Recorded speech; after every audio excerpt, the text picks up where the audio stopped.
আমার সাথে আছে তো, আপনি দেখে যেতে পারেন, দেখে যেতে পারেন। এটা আপনারা তাহলে যা যা দিয়েছেন এটা একটু কাইন্ডলি নেন। আপনার 5 থেকে 9 জানুয়ারি। তিনি বাংলাদেশ ব্যাংক কর্তৃক 3 জেলাতে ঘোষিত নয়, তার আবেদনপত্র যথাযথ আছে, নথি সঠিক আছে, আর্টিকেল 12 এবং 13 ধারা অনুযায়ী।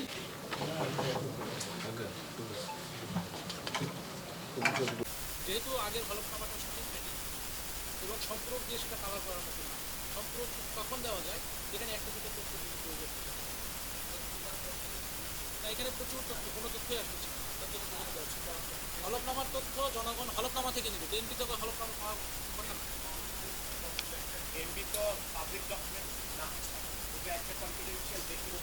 আমরা এটা গ্রহণ করছি না, আপনার ব্যাখ্যা আমরা শুনেছি, গ্রহণ করছি না, আপনি চাইলে আগুন করতে পারেন, আমরা বাকি হলফনামা তো জনগণের কাছে 10B তো নাই।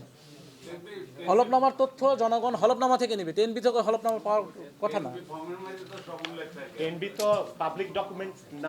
এবং তিনি যেটা হলফনামা দিয়েছেন সেই হলফনামায় ওনার দায়, ওনার পরিসম্পদ, ওনার আয়কর বা ওনার যে, যেমন ধরেন যে আপনার কোনো একটা সংখ্যা ছুটে গেছে সেটার জন্য, ঠিক আছে, কিন্তু আপনার আগে যে সম্পর্কটা দেখা হয়েছে তার বিরুদ্ধে বা তার বিষয়ে কোনো অভিযোগ বা কোনো বক্তব্য আছে না, সরকারি তথ্য অনুযায়ী যাচাই বাছাই হচ্ছে, সংশ্লিষ্ট বিধিবিধান, আমাদের কাছ থেকে প্রাপ্ত নথিপত্র এবং তদন্ত প্রতিবেদন এর আলোকে আমরা সিদ্ধান্ত গ্রহণ করছি।